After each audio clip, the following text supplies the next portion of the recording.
the Fortean News Podcast.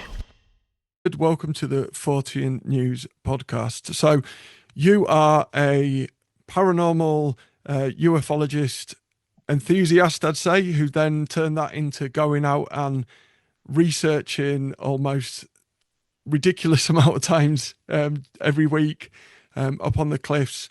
And you've had lots of experiences, and I've been very fortunate to do some live shows with you where I've heard some of your experiences and thought it'd be brilliant to get you on the show. So welcome. How are you? I'm very good, James. Thank you. And thank you very much for asking me to come and put a bit of a contribution towards your show. Oh, hang on. The cat's just turned Alexa on. Let me just get rid of her. Very professional. Thank you, Pumpkin. Can you tell me, going way back to the beginning, to your kind of first awareness and experience of anything that is a kind of high strangeness?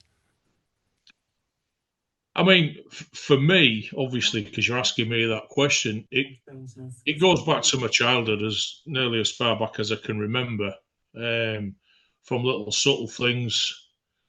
Yeah, I mean, sort of like small interactions with different things. Let's say, to me, thinking back now, it's mainly, you know what I mean, being spirit, ghost, however you want to interpret it. But that goes back a long way. I mean, it's runs in my family on my dad's side and as well as on my mother's side. So yeah, I mean, my dad, he died 40 odd years ago now. 45 years ago. Some of my dad's views are, I mean, very historic for me. What my dad told me about. And my mum's good. My mum tells me quite a lot, you know what I mean, that she's experienced herself and my family's experience, my grandparents and that.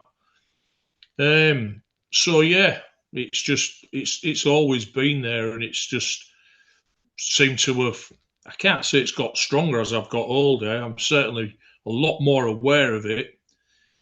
And the other thing is which a lot of people might think it's a bit blasé. Some of it, it's just become the norm. Yeah, you just accept it, and it's okay, unless it's something quite spectacular that happens, which occasionally that does happen. Well, then just little things happen, and you just let it go, and just until someone mentions something very similar, then it's like, oh yeah, that happened to me. Yeah, that happened the other day. This happened, that happened. I mean, you're probably more unaware of that yourself, James. Yeah, it's funny, isn't it? Because it does become just almost like just a normal part of life, and then to some other people it'd be mind blowing. To you, it's just like, oh yeah, and you even like you said, you forget it occurs until someone else says, "Oh, didn't that happen to you?" And then you rack your brain to that experience because it becomes almost as mundane as the cat jumping up on the top. Yeah, I mean, we've been up there on the, I mean, out and about in different places, and things have happened, and some of the people who's been there fortunate with us that's experienced these things, it's really special for them. And I'm glad it has happened for them. I mean, they're really happy, and every time we've seen them or we've spoke to them and whatever, and again they'll mention this, but again, not being trying to be blasé or anything like that. It's just it happens, and I mean, these little things. Well, the little things to us because we're so used to seeing them, and then there's something more to somebody else, and it's, it is what it is. It's part and parcel of it. I'm interested in the family kind of connection. Do you think?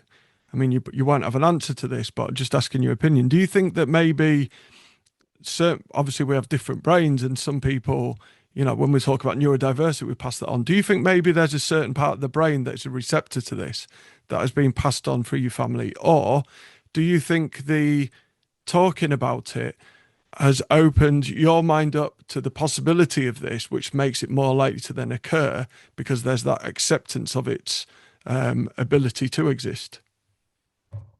I mean, it could be either or. I mean, how can we know for certain? It just seems to, in my experience of talking to other people, like-minded people, let's say, not every time, but it does seem to run in families. Why it runs in families? Because even though I used to see my grandparents a lot, it wasn't something that would sit down at the table, let's say, while we're having a meal, and my grandma and my granddad would start telling us stories of, paranormal and supernatural things that's happening. But it wasn't shied upon. You know what I mean? I experienced things, and I mentioned it to my mum and my dad, and there was most of the time was understanding. My dad didn't really sort of like speak many words to us, reassuring words and stuff like that, because it's how he was brought up. It was quite difficult at times, let's say. But no. So why it would run in? Well, we are wired up differently. I don't know. I mean, even my grandkids are experiencing things. Right. And my daughter, my eldest daughter, she experiences, as far as I'm aware, more than any of my other two children. My eldest, he's seen plenty of stuff, but he's in his 40s now. He keeps that to himself, and unfortunately, I don't really see much of him at all. But he keeps that side of things to himself, and some of the things he's experienced, he still hasn't shared them with me. He don't want to tell me what's actually occurred. But my eldest daughter, when things occur at her home, she outright fronts it out and just says, because she's got 3 kids of her own, it's not happening here. I don't want it here. You're going to do that, do it somewhere else. And most of the time, up to now, it seems to have it hasn't quieted down. It's not as prominent as it has been. But the things some of the things that has happened, I mean, it was maybe be a year ago now. My grandson, he's 11 now. He came into our Amy's bedroom and straight out asked her, just says, "What do you want?" And Amy's like, "What are you on about?" He said, "Well, you kept calling me." And Amy says, "I never." And she says, Archie turned around and I said to her, says, I heard you saying Archie, Archie, Archie on several occasions. Right. So Amy just says, "Oh no, it won't. It must be the telly. That's when you can hear me telly in her bedroom." And she said to me, "I don't like that, Dad." And the opposite, she's heard her name called. Why it is, whether the twin granddaughters, they're coming up 6. Whether they've heard anything, we don't know yet, and we're certainly not going to ask and encourage them. Do you know what I mean? They've come out. One little thing that they did come out with, which was really strange. I mean, we had 2 dogs. The little dog, my little Patterdale, she was nearly 17. We lost her last year. Unfortunately, you know what I mean? Sad as it is, she was nearly 17. I don't know, maybe 3-4 months after she'd gone, one of the twins says, can we go around to Nana and Papa's? So Amy says, "Yeah, we'll go around and see Tick. That's a Labrador."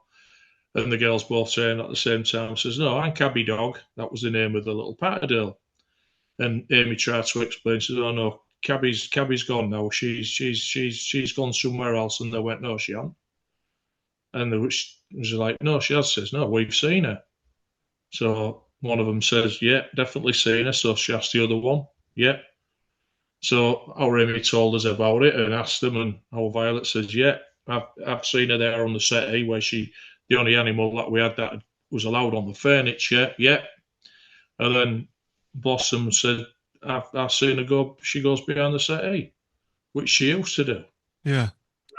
And it's just, okay, and you just don't make a thing out of it and looked at each other and let it go. And that's the only thing that the smallest ones, the youngest ones have seen. But yeah, my grandson, he did quite a few strange things. One particular instance, our Amy came home and she was wandering about in the house, and he was in the way. And she said to him, "Come on, Archie, just hurry up, get out the way." And she said he just stopped in the hallway and he hunched over proper hunched over like a little old man, held his hand up to her and just turned round to her and he went, "Give me time, princess. Give me time." Turned round and hobbled off. And she says, what was that? And he did it again. "Give me time, princess. Give me time." And no one in our family, as far as I'm aware, has ever come out with anything like that. Yeah, yeah. And it'd only be about, maybe, I think it'd have been about 4 or 5, something like that, when that happened. It's peculiar, isn't it? Where's that come from? Where's that come from? So, yeah, I don't know. When was your first experience, and was it scary for you when you were a child? Yes. Mm. Yeah. Some of it I don't really want to touch upon, Yeah. because that is, yeah, I mean, it's personal to me. Yes. But the main thing that did frighten the life out of me, that apart from something that I can't say exactly what it was in my house in Hull, above the landing, right outside my bedroom door, was like typical of a lot of places. They have the hatch for the loft. Mm. And you used to have 2 little hooks on chains that just used to hang down. And this particular night, I'd been sent to bed, and I was laid there, and I heard it rattling, and I could hear it bumping and banging. So I stepped out my bedroom door and looked up, and I could see it rattling, and the chains was rattling. And my immediate thought was, there's someone in the loft that's trying to get out, trying to lift the hatch up. And if they're dropped out the loft, the first room they're going to see is straight into my bedroom. Do you know what I mean? Mm. So eventually I shouted down.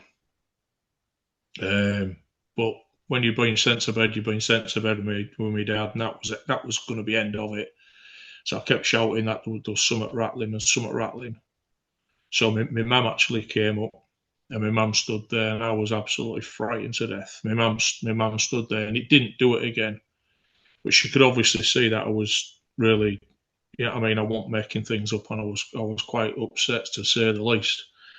So my mum eventually persuaded my dad to get the step ladders and come up, open it up, and have a look in the loft, and just make sure that there wasn't anybody in the loft, which there couldn't have been. It wasn't a terraced house, because some of the terraced houses that we'd grown up in, the loft space was open, so some of the neighbours could get up and come along. But this was a different type of semi-detached house, and there was nothing up there. So my dad said there was nothing up there, but that was the end of it. And I still had to stay upstairs and buggered off to bed. So that was the first thing that really had sort of like some sort of physicality to it that frightened me. That it wasn't just a feeling of something being there, or, you know what I mean, or seeing a shape that I can't work out what it is. But that was actually somewhat physically moving and rattling, and it did it a few times, which, just looking at it and seeing it, and yeah, I mean, I was, the anticipation, isn't it? It must be quite terrifying if you're a child, not knowing what could happen. yeah, I mean, if I'd have gone downstairs, I mean, I had something happen before. What I'm, you know, what I mean, more scared of me dad than actually scared of that. Then I'd have probably got whacked. You know what I mean? It's so yeah, I just had to sort of like front it out and shout, and they came. But and then something else did happen. A few years after that, was in a really old building. My dad was actually working there, so he did have permission to be in there. And there was my dad, my uncle, one of my cousins. They were obviously my cousins, a lot older than me. And I was told to stay in this, like, there was it's a massive building, loads of corridors. And I was told to, in this one particular, it was only a small, like, room, like an office. You stay here. And them 3 went off to do whatever they was doing. And I had strict instructions. You had to stay there. So that's what I did. There was nothing there in this room. You know what I mean? So I'm just sort of like perched there on this chair or whatever it was. And then something came in that room that I couldn't see. That was just all over me. It was around me, and that was terrifying. It was the temperature dropped, and it really was something that, I mean, I hadn't a clue even to this day what it was, but it really was not nice. Right.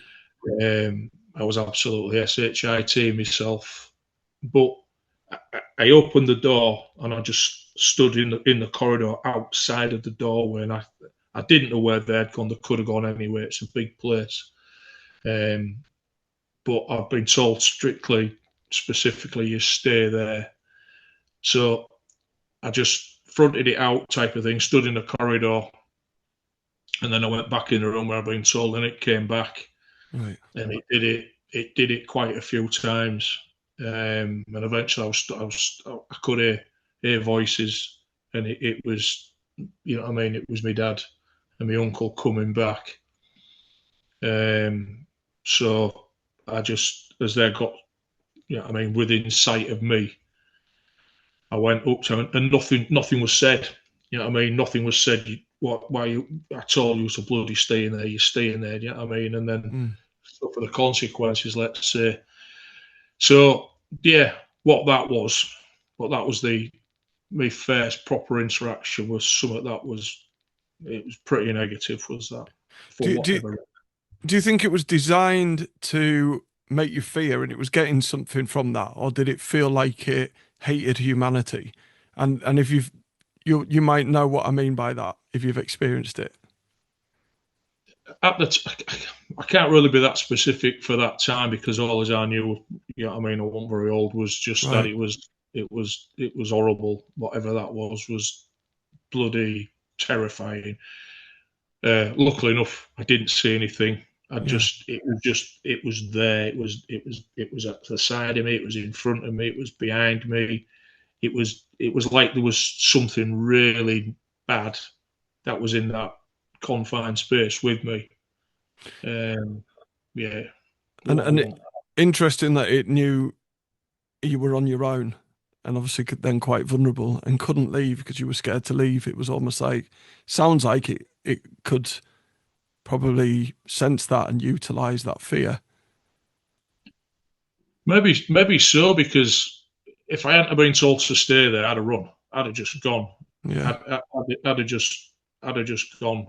But to me, the more frightening thing was me old fella. Then because if you did stuff that you against what you've been told, you suffer the consequences. Let's say. So yeah, it was quite a happy but very strict upbringing from my dad anyway. Definitely. Yeah. So.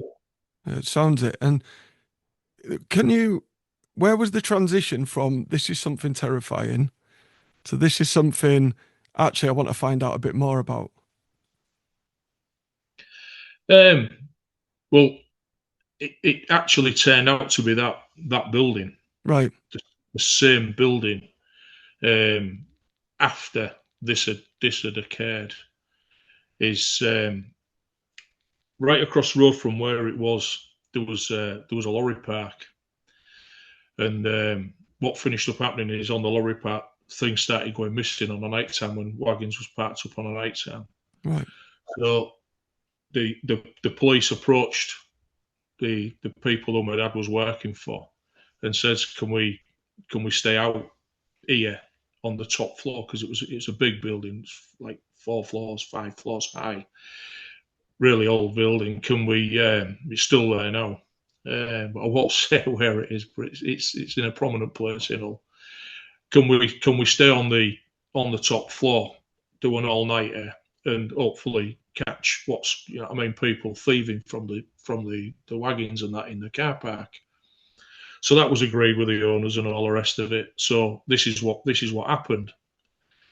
Anyway, they'd been there all night. My dad got there I don't know, early hours, part of his job to open the place up and all the rest of it. And the two coppers was sat in the foyer right downstairs. And he says, and where's the effect, any luck? And they says, no, but we're not going back in there. And he's like, right, why, what's gone on? And he says, well, it was right on the top, as you knew. Looking, he says, we thought we saw movement. So one of these coppers went down into the car park to try and get an eye, see if he'd see someone mooching about. And while he was on his way down into the car park, someone came up the stairs. So the other copper said he thought it was his partner coming back up the stairs. It come up the stairs all the way up and came into the room through the open door where the other one was, and he's like, we'll call him Dave, shall we? He looks around and, Dave? And there was no Dave there, and there was nothing there. There was nobody there. And then his walkie-talkie crackles into life to say that there was nothing, it wasn't anything down there. Then he came back up, and then other things started happening, so they decided we're not staying in here. So my dad thought it was quite funny, this, he was a big burly bloke, was my dad, and he found it quite hilarious, and he took quite a lot of pleasure in telling us that, the long arm of the law was scared by footsteps. Yeah. Well, my interest is with knowing what had happened to me earlier on in a different part of that building. And then he said that on one of the occasions, because I started asking him questions and then asking him about what it was, and he said part of his job on a night time when everything had closed down, because it was set in different wings. Apparently the power supply was in different boards all over, and part of his job was to turn the power off in certain parts of the building. So he said he was just reaching up to where the circuit board was to turn the breakers off, and a pair of cold hands came on him and was just sort of like on his back and round his shoulders. And he said, I just turned round and there's nothing there. He said, I just flicked the switch, he says, and I run. And he said, I can imagine. Creepy. And that was it, and locked up. And this all came to light after I'd had my experience in there. Right. So then it's always sort of like intrigued me, really. It's, it would ask him things, but he didn't like coming forward with a lot of type of, he'd tell you things on his terms if you started questioning him too much about it.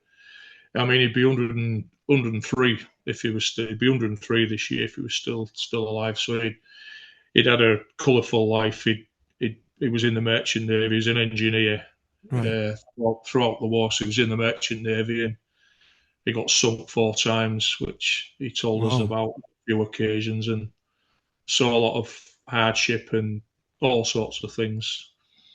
So really, skating along the paranormal was nothing really for what he'd seen, because he did tell us some rather strange stories, which was quite gruesome and horrific.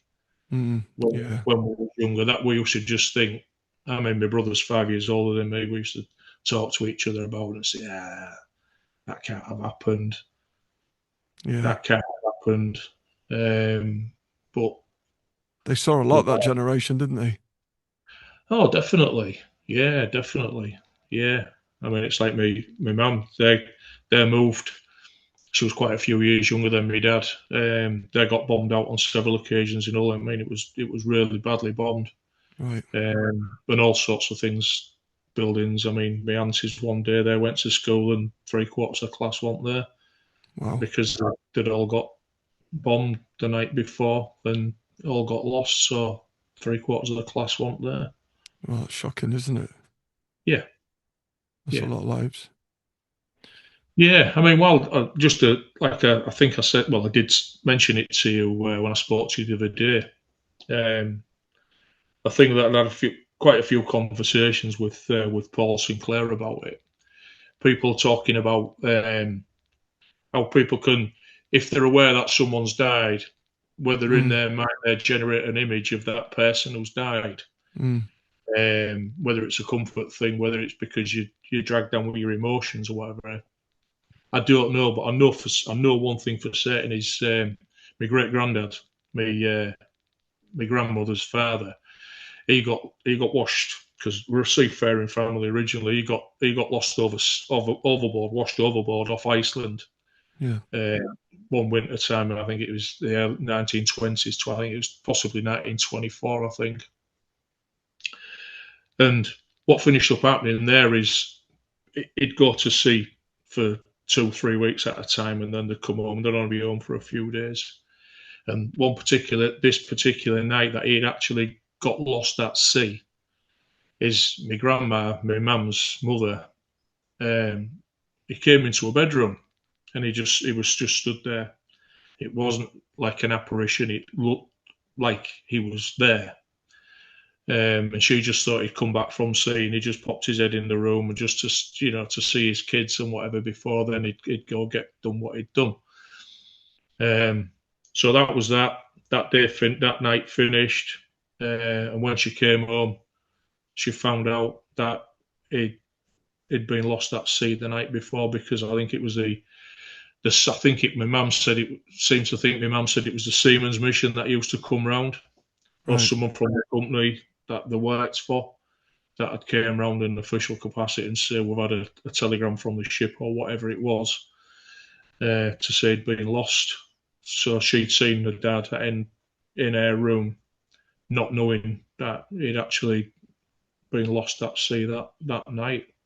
How was it to know then? So yeah, it's incredible, isn't it? A friend of mine, I didn't share this one with you the other day when we spoke about this, but I remembered it afterwards. A friend of mine, he was telling me he was just sat watching telly, and this fella that he'd not seen for over 20 years just appeared in the front room, and then vanished again, and it really shocked him. And so he rang the house number. He still had his number, and his wife answered, and he'd just passed away.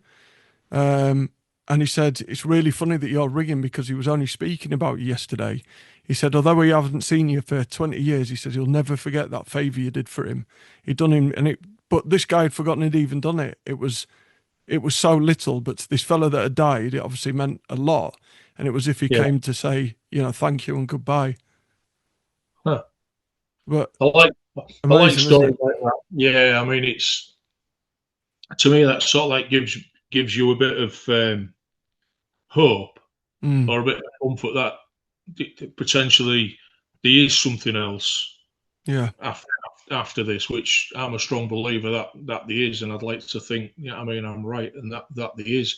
In what sort of, are we on a journey, or what sort of shape or form that is, and I can't. Who can be sure? How can you know? Even these people who've had these near-death experiences, or potentially they have died and they've come back with all sorts of fanciful things that's happened. That's only them that can. It's proof for them, because anybody can say anything, can't they? You can relay things. Not what I think it's right that people should make stories up about things like that, but people obviously do. yes. But yeah, no, it's yeah. I mean, there's got to be something. There's too much, isn't there? There's too much kind of evidence. I always talk about this amazing book, and it's written by two scientists called The Art of Dying, and they started researching things like near-death experiences. But then from that, they started to find loads more things. So people working in palliative care would even say relatives are coming for me tomorrow at 2. And then the next day they come into the shift, and then they say, oh, Mavis passed away at 2. And all these things seem to occur. And I remember my ex-girlfriend, her dad he was a lot older when he had her. And he wasn't very well, but he seemed to be getting better. And I was just he's not going to make it. I hate to say it, but you need to be, because he kept looking up to the left and talking to people and saying names. And apparently that's often the thing. They look up to the left and often pass away before them. Now, someone might say, well, it's maybe the brain's shutting down and they automatically start looking up to the left, and maybe that's part of the function. But it's when they start mentioning things like so and so's visiting and they're coming back tomorrow at this time or in 2 days, and then they pass away at 2 days. And these scientists said there were too many to be a coincidence. It was too specific quite often to, you know, you've got 1 in 24% chance, haven't you, of getting the time right. And even if it's like 3:46 and then they go at 3:46, then, you know, that's far too specific. I think it's fantastic that some people actually will, you know, in that profession, can sort of like put their heads above the parapet, let's say, and go for it. I mean, we're lucky enough with, you know, I mean, in our team of people that Dr. Martin Abbas is, you know, what I mean, is a good pal of ours, and it's nice to, when he comes up and he visits us, it's nice to take his take on some of the things, you know, from a scientific and a medical mind. Mm. But he's not shy at all of coming forward, and he's had plenty of you know what I mean, interactions with people, and like Paul's had on the show, I think it's Dr. Anona. She's a lovely person, she is, and I think she was finished up being a consultant, and she actually, I think you may be seeing it on Paul's show, she was telling us there's quite a group of them, of different consultants and whatever, that used to meet up regularly and talk about all paranormal aspects of things. And then off they go back with the medical heads on and get on with the day-to-day job of doing things. They're not just like everyday type of people. Well, they are everyday type of people, but they're academics, aren't they?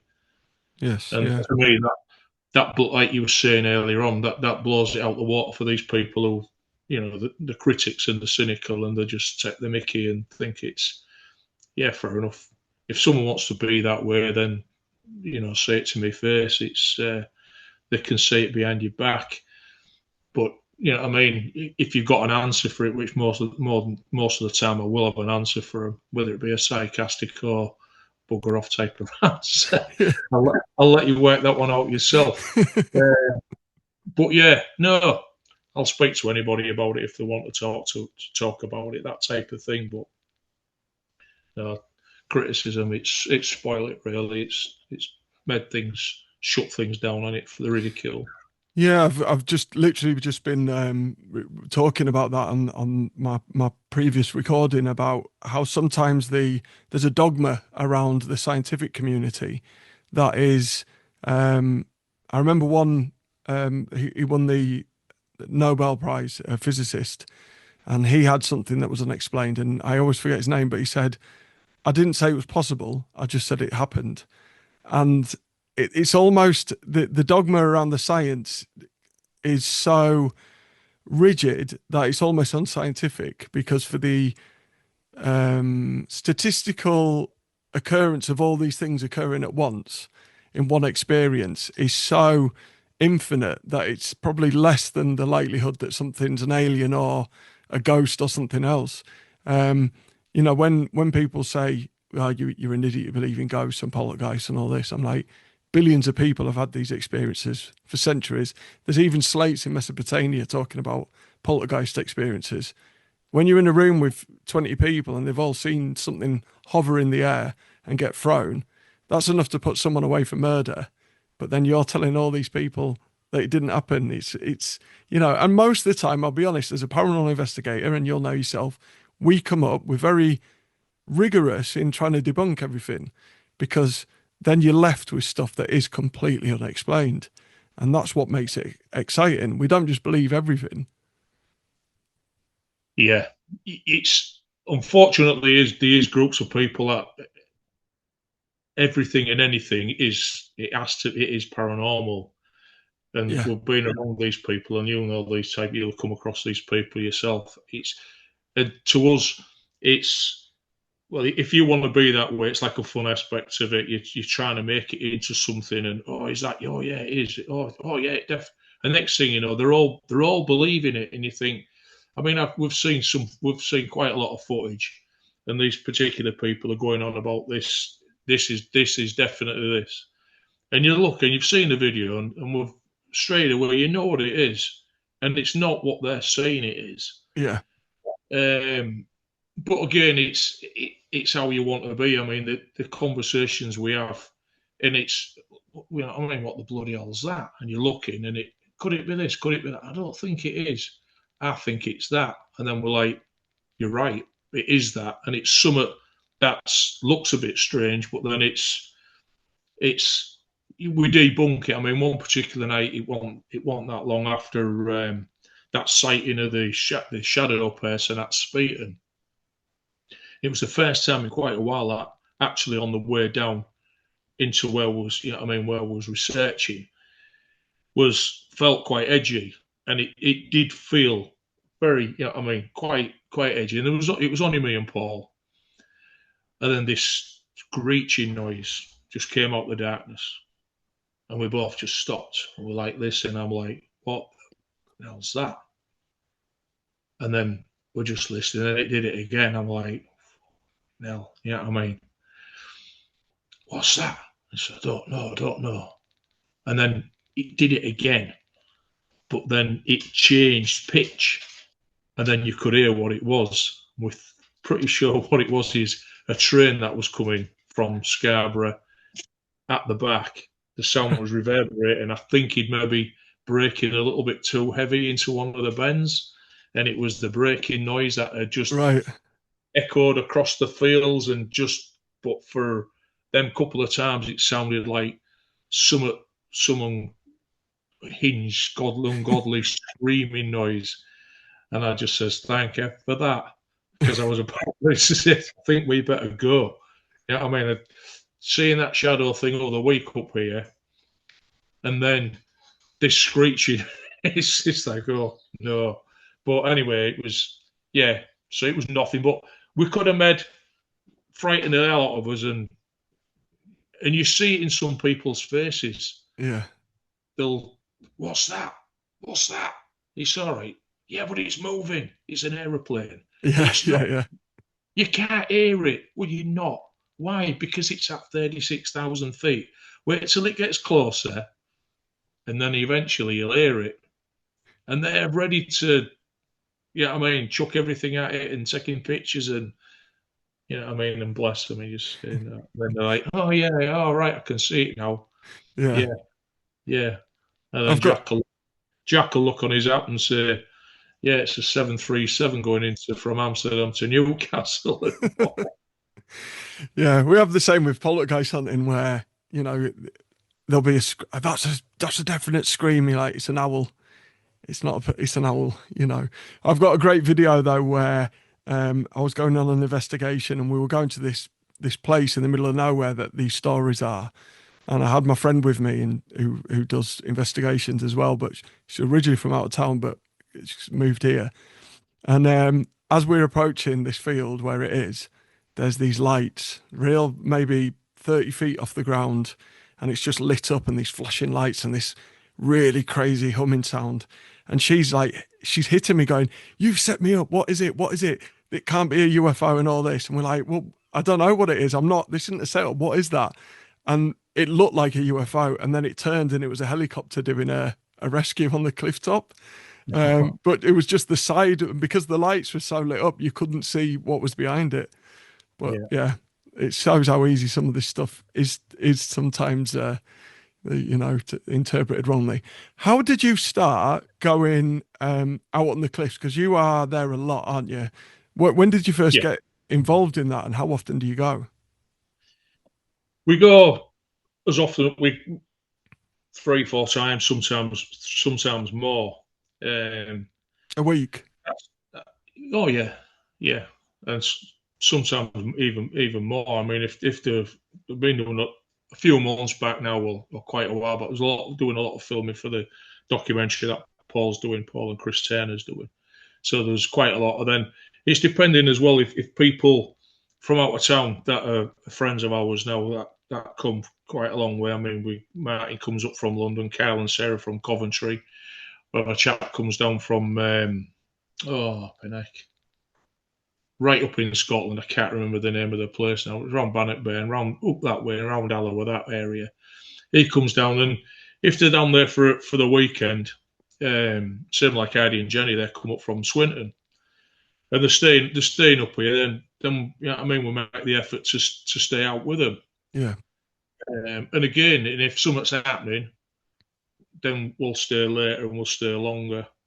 But it's been pretty flat up there recently. But as for going up there on a regular basis, what it was is, me and my wife, our first got in touch with Paul was in 2014. We'd seen some orange lights on the way back. I won't go in depth because people have probably heard this story, but I put the report into Paul after my mate told me. He says, look on the internet. So that's what we did on YouTube, and we straight away found some of these orange spheres that we're seeing in the sky. And then I bumped into Paul in the street, and then that was 2014, and the rest is history. Really, I started going up there with him every now and again when, you know what I mean, time with work and all the rest of it. And then it got to more of a regular thing. Then we had COVID, and then I started going again after COVID sort of like finished, and then it just became part of the norm, really. But it gets under your skin, and we haven't really had anything significant for quite a few weeks now. I mean, the main significant thing that we had was everyone was packing up. Mark was sat on one of the benches, I don't know, maybe 20, 30 feet away from where I was packing up. And then he just started shining his torch around quite a bit on the path. And then he come up to me, and there was only me there. And what he usually does, he usually turns his torch and lights the area up, so you make sure you've picked all your equipment up and all the rest of it. And he just said to me, he said, I've just bloody seen something. I'm like, right, what was it, like a light, something like that? He says, no, he said, it was you. It was me. He said, I heard you talking to me. And he said, when I spun around, he says, I looked across, he said, you were stood over there. And he said, and I just thought, right, I'll turn my light, I'll get. So he said, I'm still looking at you. He said, I got my torch. Turn my torch on to light around your feet up so you can see what you're doing. And he said, it just went. It wasn't there. It just disappeared. He says, and I flicked my torch over. He says, and there you are, sorting your gear out on this bench. And he said, so what was that and where was that? I said, well, did it frighten you? And he says, no, not at all. He says, because I thought it was you. And he said, all the time he was staring at it, he was convinced it was me stood in the darkness. And wow. That's what it was. It was me. So it didn't frighten him. It was only afterwards that when he turned the torch on to assist me, which didn't turn out to be me, that it just switched off. And then since then, a couple of weeks later, we're all stood up there. Chris Mack got like prodded on his butt cheek. It didn't frighten him, but he said it was a definite prod. You normally have to pay for that. Yeah, I can imagine some people pay quite a lot of money to have that. So anyway, yeah, when we started, I think it was the week later, I got a definite, not a severe push, but just a little tap on my rucksack. And at the time when I was walking back, Paul was whistling the tune to Last of the Summer Wine. So I thought he was taking the piss, which we quite often do out of each other. And I looked around thinking it was Pete or Jack who tapped me with a walking stick on my back, just letting me know that he's clowning around. And I just turned around and they was too far away to touch me. And I said, you just touched me then? I went, no. I went, all right. He says, why? I says, well, someone's just touched me on my back.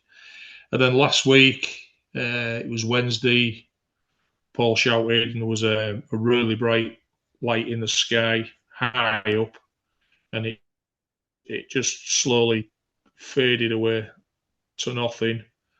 And then maybe 10 minutes or so later, I don't know what it was, but someone else shouted, and we all looked up and we all saw that again. It was just hanging there, really bright in the sky, and then it just faded back to nothing. nearly in the same place, if not the same place, but it's hard to see. It was in the same direction of the sky, clear night.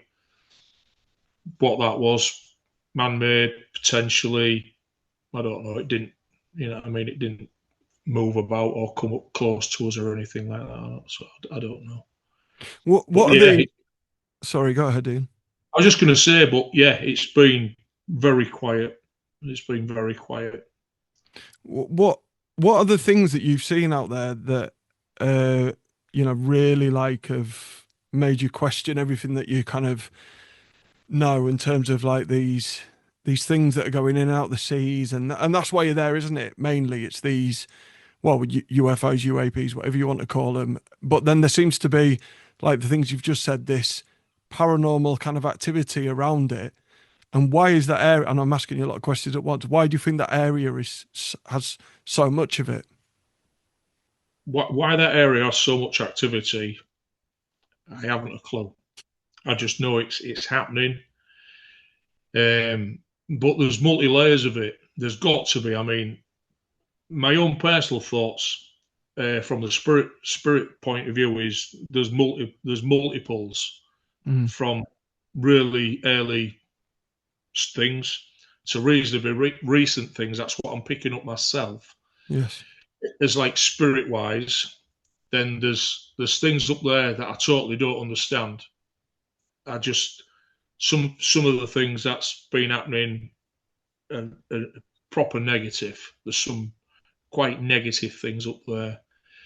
But then on the other, the UFO type of thing, ILFs or whatever you want to call them, is the reason I'm saying the ILFs is the intelligent light forms, which is an old saying that Paul Sinclair brought up quite a long time ago.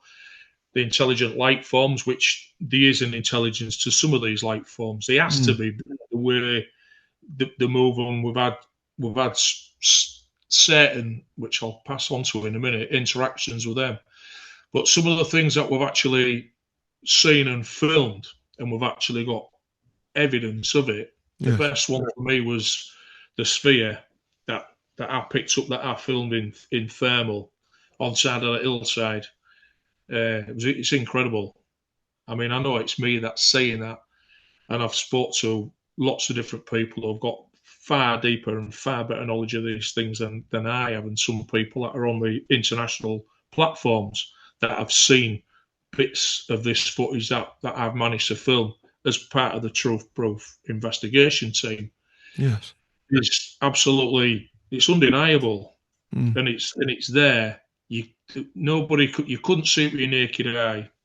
It was approximately 200 meters away from us, and with reference to Jeremy, who went up to it into the same place a few days later. He was approximately 5'10".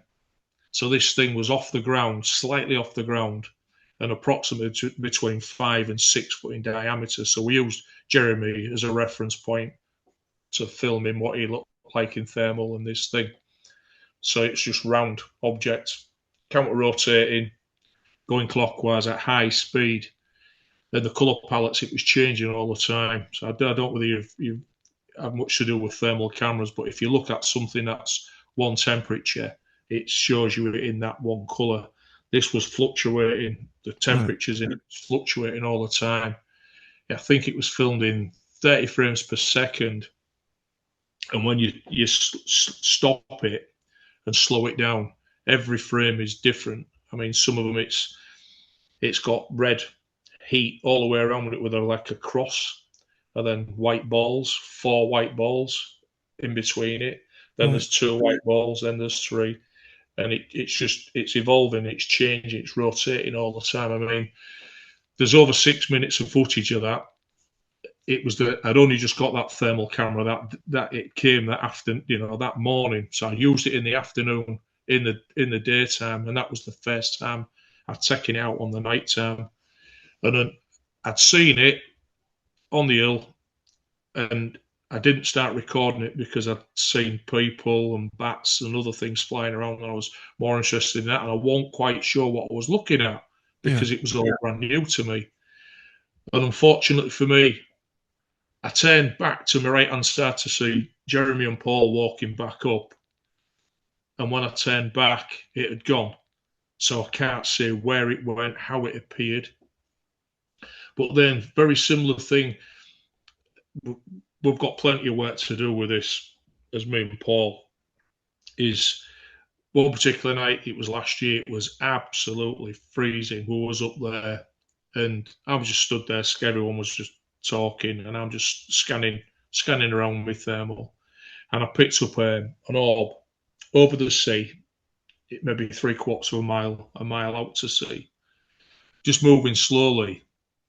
So I'm watching it, started watching it, and then I started recording it. And I told Paul, I says, you want to turn your thermal on and look out over the sea. There's something there. So we filmed it, and I filmed it for over 12 minutes, and it's going against the wind. The wind's coming right into our faces, and it's going against the wind, and it goes right across the sea, and it gets to a certain point where the seabirds, that's, you know what I mean, roosting, let's say, if you can call it roosting on the sea, they're sleeping out, the seabirds on the sea, they get up and scatter. So they're obviously aware of whatever this thing that's coming. And it's hard to say how big it is. I mean, I would estimate it's between 3 and 4 foot in diameter. Right. That's moving just above it, because you can see the waves underneath it, and it's above the waves. Right. So it's in the air. The seabirds scatter off, and in the end, I had to stop filming when it was right down towards Flamborough because my hands, I couldn't feel my hands. No gloves on. My hands was absolutely freezing and spasming up, or whatever you want to call it. And then Paul, he filmed it as well. But when he looks at his footage, he's only got the audio. For some reason, it's the first time his thermal had done. It's a different make of thermal than mine. The first time, they've all been pretty reliable, but it didn't. He had no footage of it at all, just the audio, which it's strange in itself. And everyone else who was stood up there with us, who didn't have thermals, they couldn't see it. They were just taking our word for it that there's something there, because it's totally in the darkness. So we've actually got physical proof of that, as well as other things in the sky that we've filmed, as well as stuff that was a strange one with that creature thing, whatever that is, that runs across at the railway lines, that was caught on dash cam. And some of the audio, I don't think you've heard any of that audio that we've caught on the dash cam. There's the voices, which you get to see these programs of these people with these EVP, these recording things, and it's all crackly. And if they don't say what it is, you wouldn't have a clue. It's $1 million question. You wouldn't have a clue what it is. But this voice that comes out, it's just me and my wife driving back, and we're following Carl and Sarah along Cliff Lane, and my wife's just talking, and my wife just part of the conversation. Well, yeah, probably. And then you hear this voice. It's a softly spoken woman's voice. It's hard to say what the first bit is, but it sounds like it says, "Eyes, it's freezing." But everybody who hears it all can 100% say it's saying, it's like, "It's freezing." Right. And it's like, and then people who's listened to it and in the comment in the chats are saying, they're thinking it's saying, "Guys, it's freezing. My eyes are freezing." Right. Ice cold, freezing, but it's 100% freezing. And it's a softly spoken young woman's voice, I'd say. But a little bit further on from there, there's the same voice comes back again. What's it say? Yeah, my wife's just telling me you can hear it. I mean, we're totally unaware of this, unless, we've listened to this recording, which it was Paul who picked up, and it says, "Oh dear," in the same softly spoken, whispery voice. The reason Paul picked it up is because just as we get up before the crossing, the railway crossing up, Me and my wife both saw something go across the road. To me, it was long, brown, like a log type of shape thing. Just shoot across. And I'm like, what the hell did you see that? And there was a bit of effing. And my wife says, yeah, what was that? So we stop. And then there's an owl a barn owl sat on a fence post on the left. And I was, could it be? I said, it wasn't that. It wasn't the barn owl. It certainly wasn't white. And it was a lot bigger than that. So I passed the video to Paul to see if he could try and put it on Da Vinci and clean it up and have a look at it and get a better idea of what it was. And you can't see it because it's in the darkness and it's above where it's only the 1080p dash cam anyway. It's not an high-end dash cam. But then he rung me up and he said, there's a voice on it. And I'm like, right. He said, I'll send it to you. I'm like, right. Because he had the original, you know what I mean? I went, yeah, go on then. So he emailed it to me and I played it. And I bloody hell. So I told Lass, come and listen to this. So I put it on and Lass's face was a picture. She's like, what the bloody hell's that? And it's there. There's no denying it. It's there. But going back to the main thing, what you asked me is, you'll have heard us talking on Paul's show quite a few times. We call it the visitation now. When this particular night, this really bright white ball of energy, that was the size, I don't know, between a ping pong ball and an apple, just came onto the decking, and it moved about. It bounced around people, and It did it three. It did it three times that night. I remember looking down, and my feet was glowing. It looked like it was on my hand or underneath my hand, round my hands and down. And then I saw it on Pete, and then it went behind the deck where the everyone's bag was, and it went behind there, and the bags was all glowing, and then it shot off into the undergrowth and went. But how it first started was all stood we wasn't deliberately stood in a circle. It's just how it finished up being. And there was 7 of us, and Paul, he saw just a flash, no light, just a small flash of light on the side of the decking. And Paul said, you know what I mean? So there's a light there. Did anybody see that? And Mark was like, well, I don't know whether I saw it. And I didn't see it, and nobody else did, so it was only Paul. And then what happened is we'd had these locked off cameras. It started to rain a little bit. So rather than getting the equipment wet, we decided to pick it up. And then Paul said, shall we go? But I can't think of who it was. Oh, it was Michael had come down from Exham in Northumberland. He'd come down. So I says, well, shall we give it 10 minutes? Just let's give it 10 minutes, because sometimes the rain it's a shower, it'll blow off, it might not. Anyway, luckily enough, 10 minutes or so later, it had stopped raining. So we just stood there, and we hadn't put these locked off cameras back out. And then right on the end of this decking, which is gone now, there's like a little disabled badge to say it's like a someone disabled can stand there. The back of these, all these little locked off cameras, they've got a little small blue LED light just to let you know that it's on and it's recording. And I could see a little blue light on the end of the decking. And I looked at it and I said, someone put a camera back out. No. I said, well, someone's left the camera out. So I walked down towards where that was. The blue light went off. There was nothing. There was no blue light and no camera. There was nothing.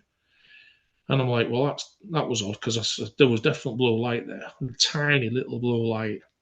And then literally minutes later, that's when this ball of whatever it was came, and it just bounced around and then shot off into the undergrowth, and we're like, what the hell was that? And we're all stood there.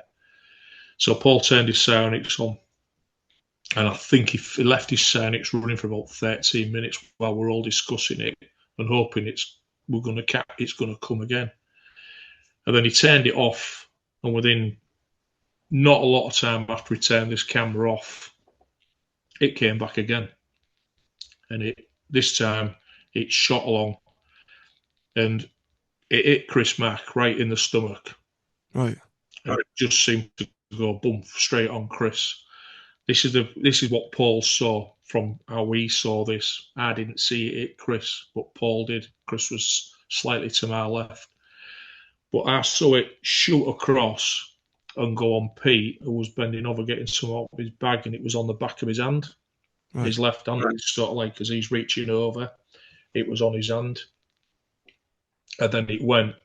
And how Chris described that, he said it had like a blue aura around it. It was really bright. If you can imagine a car light bulb, that's that intensity, but not in a reflector or in a lens or anything. So it was hard to look at, but you could look at it.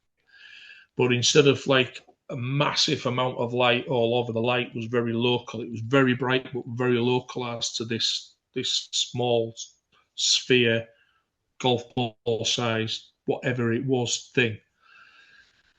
And then it was gone. And then it came back again. So it actually came back 3 times. And this was witnessed by 7 people. Wow. But we all saw it. And the feeling, I've described it, the best way I can describe it is, for me, I can't say for other people, only relay what they've told me, it was like angelic for me. It was fantastic. It felt good.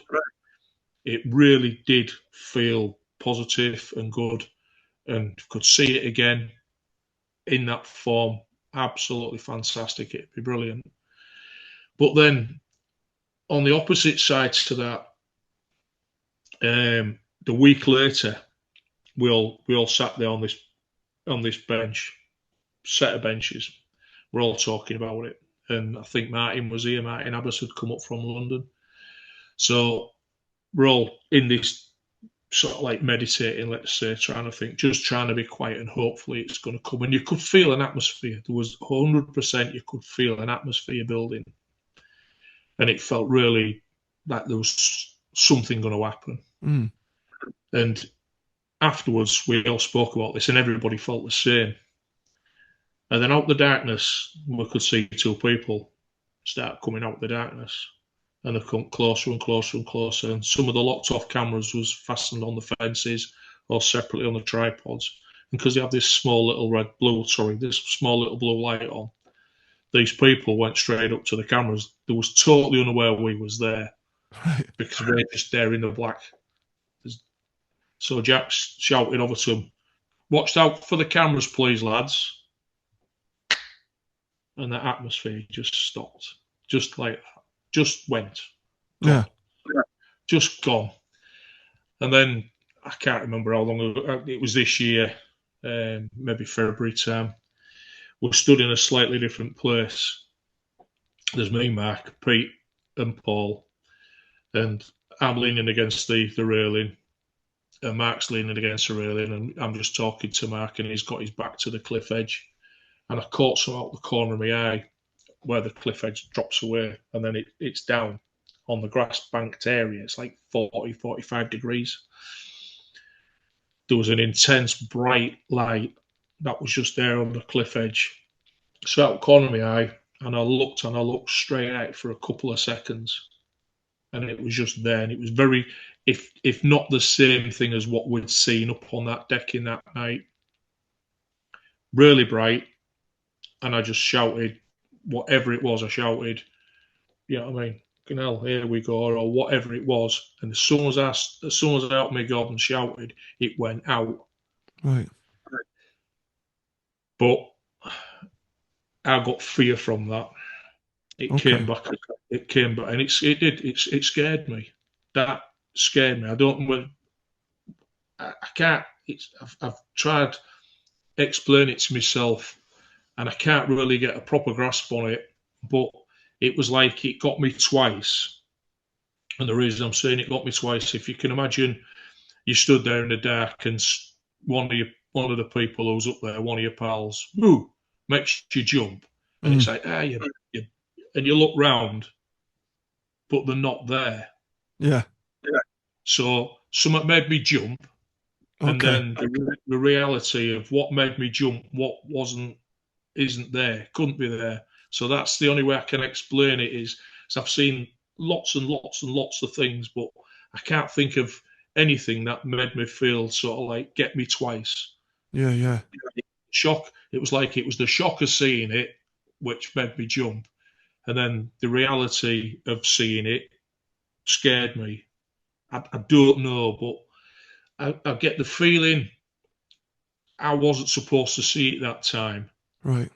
And whether that's why I got a fear feeling back, because Mark said straight away, he said, "Oh, do you want to see it again?" And I went straight away. I says, "No, thanks, no, I don't want to see that, no, not that time."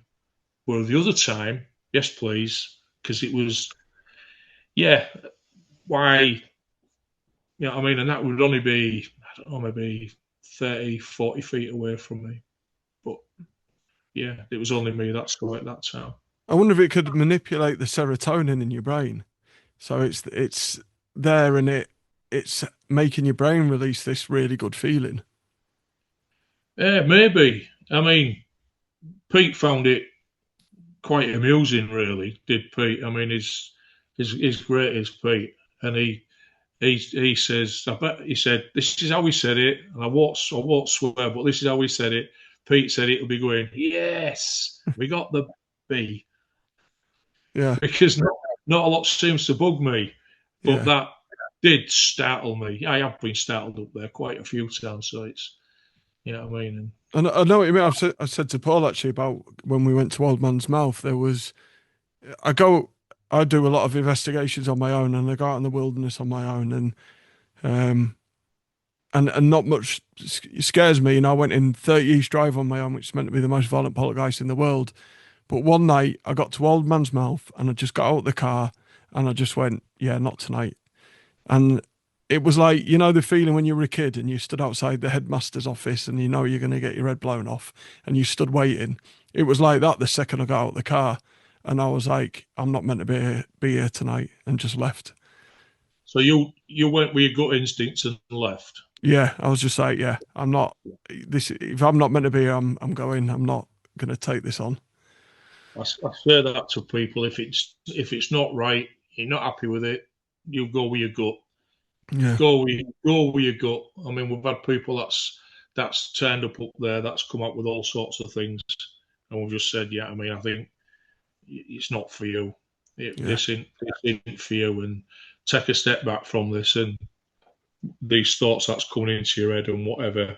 Tell it to bugger off, go away, whatever, deal with it. But and if you're not happy, I mean, Dom came down there a few months back now when it was winter time.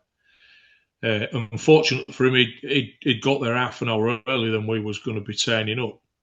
So he'd got 3/4 of the way down one of the paths to the cliffs, and he said he just walked into a fear, and it frightened him. And he said he just turned around and was out there, and then he was in the car park when he rung us up, and he says, "Are you going up there tonight?" And we says, "Yeah, we're here now." And he said, "Well, I've just been," and he told us. He says, "But I ain't coming back." He said, I'm so far home now. And he says, "But I ain't coming back." Mm. And then when we saw him face to face, and he explained it all, says, "You did the right thing. If something's frightening you and you're thinking, I don't want to continue with this, just turn around and go back." Unless you Mark, that is. And then what happened with Mark? I mean, I don't know how well versed you are. You know what happened with Mark? I mean, is an outdoorsman. Is Mark? He goes all over the place.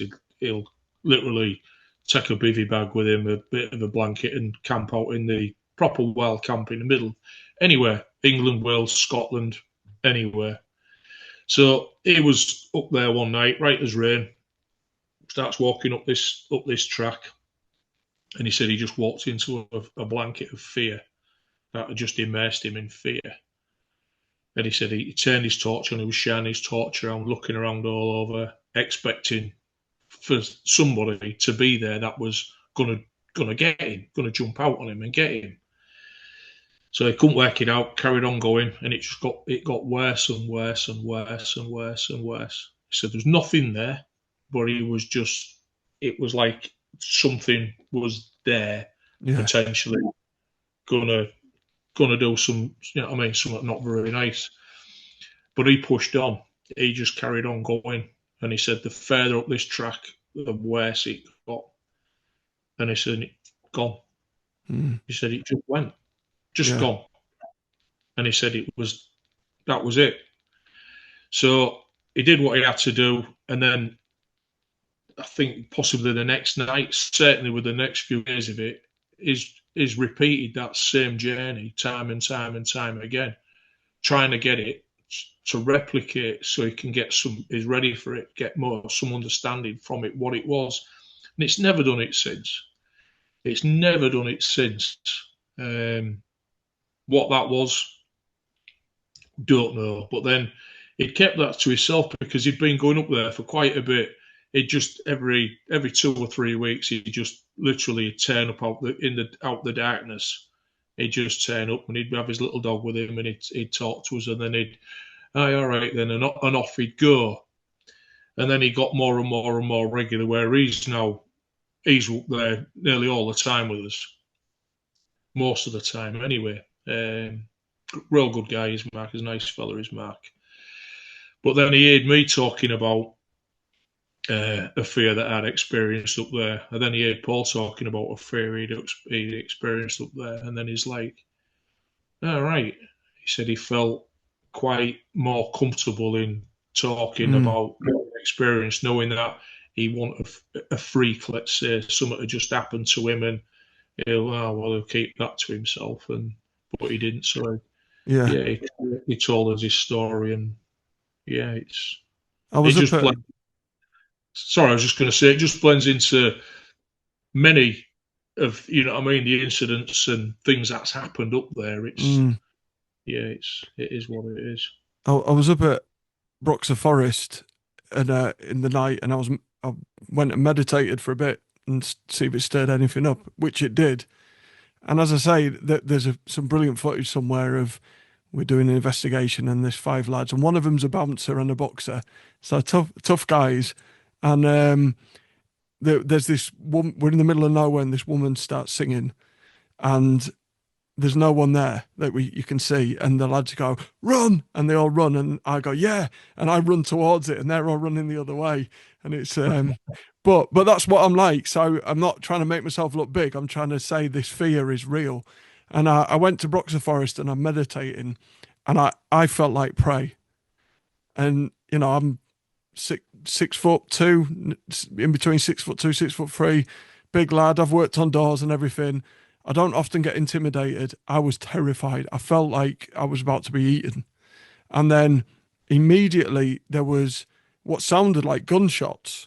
And this is in the darkness, so no one's going to be walking about with a gun, but not like one person, like a whole line going bang, bang, bang, bang, bang, bang, setting one off after another. I don't know what it is, but I was in that much of a panic that I even lost my way out of where I came from, getting more and more scared.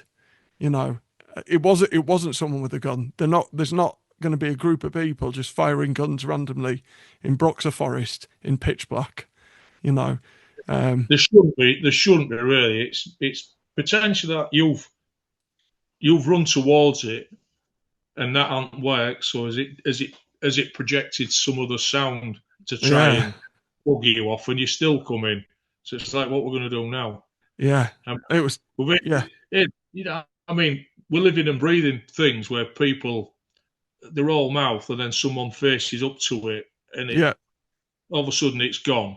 Yeah. It's like, well, come on, let's have a little play then, and then they don't want to know. Then could this be potentially? It's like all the fainting things, the gorilla things that come snapping trees and that, and then if you're brave enough to stand there, they're like, look at you, and then they turn around and bugger off. Is it all for sure? Yeah. Who's to know, really? I mean, it was good of you to run at it. I mean, it just reminds me of what Jeremy used to say. He'd say, oh, well, if I shine my torch or look at my thermal and I see a dogman or something, I'm going up to it and find out what it is. And then that night he turned up there and he was sat in his car on his phone and he's totally unaware. We was unaware he was in the car, well, at the edge of the car park on his phone, and his back door someone tried his back door, and it was a brand new car at the time. When he turned up on the cliff tops to tell us, his eyes was like saucers, and he was saying, "Hey, I'm not coming up here again, not on my own, no chance." And it was like, well, I thought you always said you'd go running towards a dogman or a spirit or whatever, and his whole outlook, it scared him, did that? It changed. Yeah. I mean, fair enough. Later on, he did start poking about in the dark again, and he did manage to catch a picture of, well, something on thermal that looks like a shadow figure, and he did go towards that, even though he said you could see it on thermal, but you couldn't see it in the torch. So he carried on getting closer and closer, and there was just nothing there. And there's nowhere for it to go. It wasn't on the cliff edge. So he did tell us that he'd gone towards that one, but that night up there, he was frightened. It frightened him. I was looking for the shuffle stepper the other night, and I was live streaming. I did say, if there's a ghost, I'll run up to it for an interview, like or a poltergeist. That excites me. I think if I saw this actual upright dog with red eyes, I don't know what I'd do. And if it started coming at me, I think I would run away with that one. That's a very different beast to a ghost or a poltergeist. Have you got dogs? I do, yeah. No, you might have had some spare dog treats for it. I did. I actually took some dog treats to try and lure it out. I did, just to make people laugh. I know you did, because you saw me. Yeah. I think it'd probably be more interested in half a sheep or a deer or something, wouldn't it? They'll run up to you and look at you and say, "Bloody dog treat." Well done. I'm going to chomp on you. I think I would run away from that one, though. I've taken up a lot of your time, Ian. There's one story that I heard you tell before that I wondered if you tell the listeners about when you, again, you felt this fear, and it was like a shadow person like stood up from the grass, if I've remembered it right, and kind of came at you or something. I could have mixed up about 5 different stories that you told that night. You have, really. I'm a bit.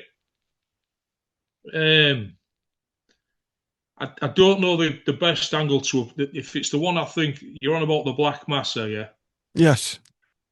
Yeah. I'll leave that one for time being. Okay. No, I won't. I'll tell you, because it's not fair just to sort of like dangle that little bit and tell you. What happened is, I can't be 100% how it happened.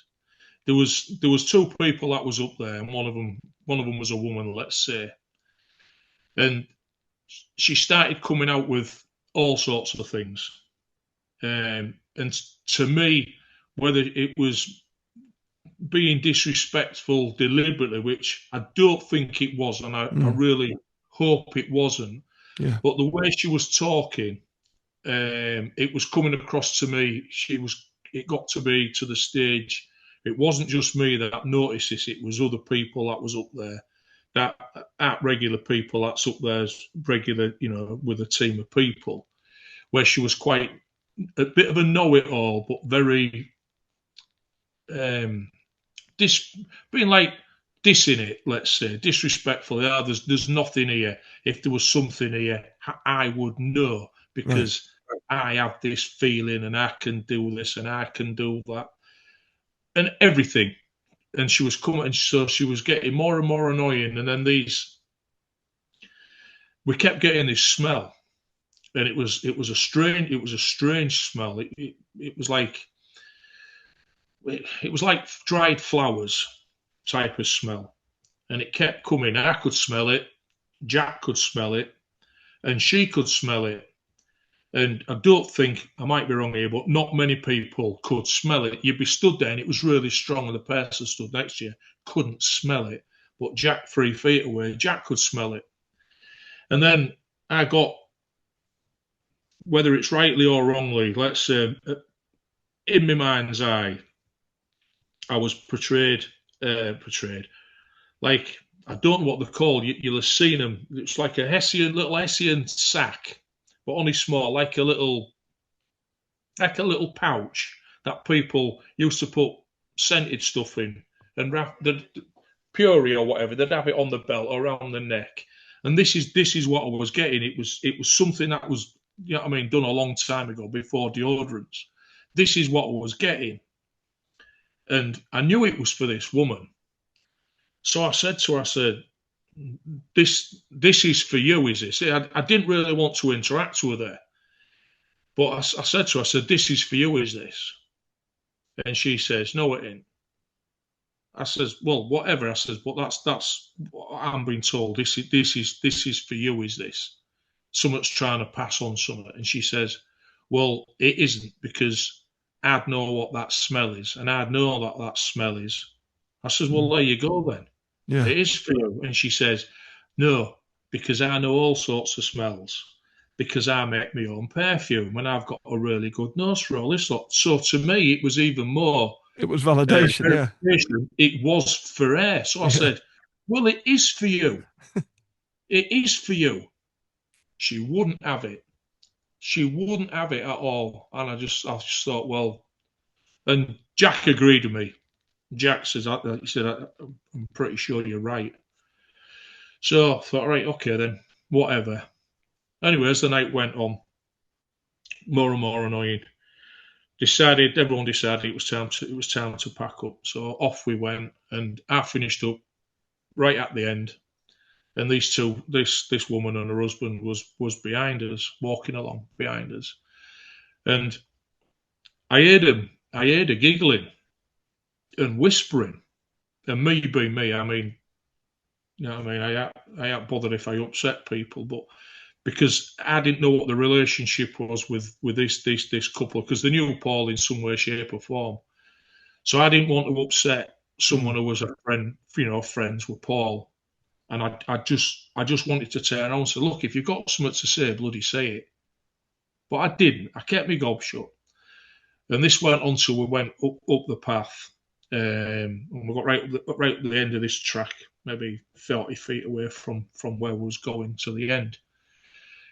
And then I just became aware of something in the darkness.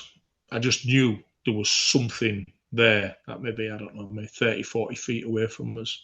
There was something there, and I'm just stood there, staring out into the darkness. And then there was like a patch that just got blacker and blacker and blacker, and it just grew bigger and bigger and bigger and bigger. It was off the ground, and it maybe extends to maybe 10 feet. No real shape to it, just a mass. Mm. It was there, and I'm looking at it. And I said to him, as he says, you've got to leave now. You've got to leave.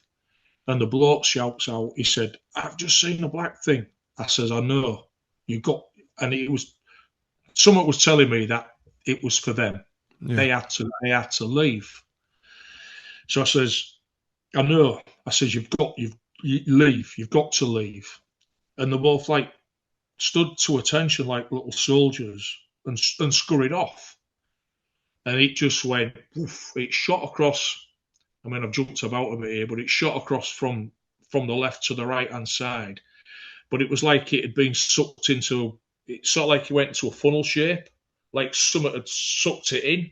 It just went, and just went. And it was gone. It just went into the edge where the trees are and everything. It went in there, but I just knew something was still there. So this, from my point of view now, it seems silly that I did what I did. I took a step forward towards it, and I said straight at it, I went, you can F off. Oh, we're frozen.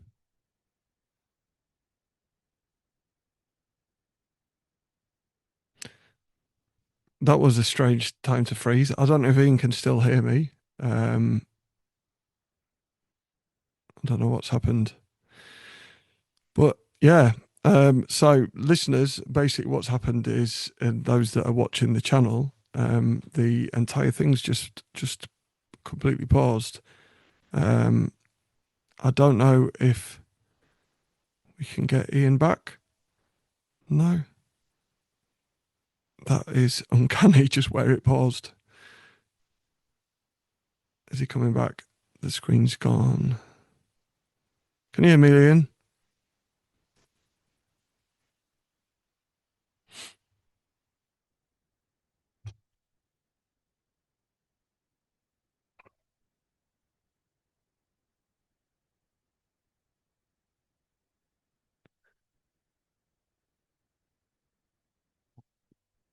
Peculiar. That's so weird.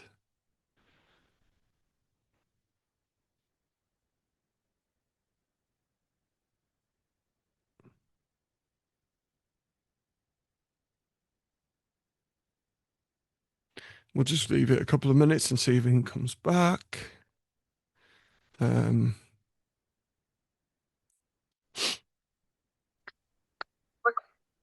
Hello, are you back?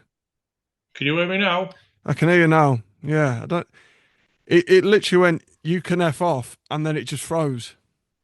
Really? Yeah, literally at that exact second, you went, "You can F off," and it just stopped. Has it done that before?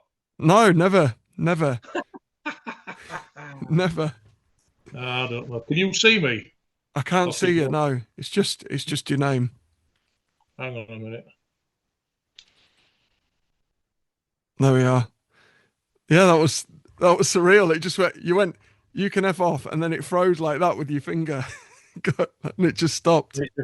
Oh, but oh dear. Well, Frank, I'll continue, shall I? Yeah. Anyway, so I stepped forward into it, rightly or wrongly, and told it to F off, and it just comes straight at me. Right. Couldn't. There was this black thing. Couldn't see the black thing. There was just a presence, a heavy presence, boom, straight at me. It actually made me step back. Mm. I acknowledged it. Yeah, okay, whatever it was, I said, and then it was gone. And then I walked around the corner, and Paul was waiting. Paul was waiting at the car. This woman and her husband and whatever, there was talking and going on, and I didn't want to interact with them.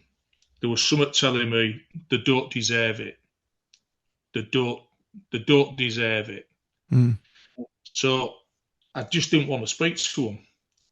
And then her husband come across. He says, he said, I saw a black thing. I saw a black thing. I went, yeah. And she says, was it a big cat? Was it a big cat? Because if it was a big cat, I'd know what type it was. It'd be this. Explain what I said. And I couldn't. I wanted to just tell her to F off. And I said, it wasn't a big cat. It wasn't a big cat. Mm. And her husband was like, no, it won't. It won't. So anyway, I just didn't want to speak to him. I got in the car. They all went, and I said to Paul when he got in the car, I mean, because again, it's the dash cam picked all the recordings of this up, and I said to him, I said, someone come at me on there, and he was like, right, and I says, yeah, and I says, I've taken one for them, and he said, what do you mean? I said, it was like getting in the way. I believe whatever it was. So we are here, aren't we? We don't exist, aren't we? I'll show you. That's the feeling that I was getting. That whatever this thing was gonna, whatever it was gonna do. I mean, who's to know? Frighten them, show itself to them, scare them. Who's to know? But I got in the way of it. That's what I believe, and I confronted it. And it wasn't happy with me confronting it, and I had this confrontation with it. So, and sometimes I don't know whether you ever get it, but sometimes when I've had quite a strong interaction with whatever, I get quite emotional and quite tearful. And while I'm trying to explain things to Paul, my voice was jittery and whatever. So yeah, again, it was quite an emotional thing. But I'm convinced that I'd got in because, similar to yourself, I worked door for many decades. And now and again, you've had groups of people that are at each other, and you get caught in the crossfire. You're trying to do your job, you get caught in the crossfire. And I finished. That's how it felt to me, that I'd taken a good one for someone that didn't deserve to be helped. Let's say there was, there was nothing. There was no sympathy for me, no gratitude. So anyway, when we're driving home, unbeknownst to me, we was actually following them. They was in front of us. And we got so far down Jewison Lane, and the reason I know this is because we've still got the recordings, it's all the video footage, everything. Is we just got at the end of Jewison Lane, and Paul said to me, he said, "There's something touching my hand." I went, "Okay." He said, "There's something touching my hands." He had his hands on his lap in the front of the car. I was driving. He said he could feel something touching his hands. And this has happened before in that particular area, Paul, when I've been driving. So I said that to him. I said, well, that's happened before, hasn't it? And he went, yeah. And it's gone. It stopped. And then the car filled up with this awful stench.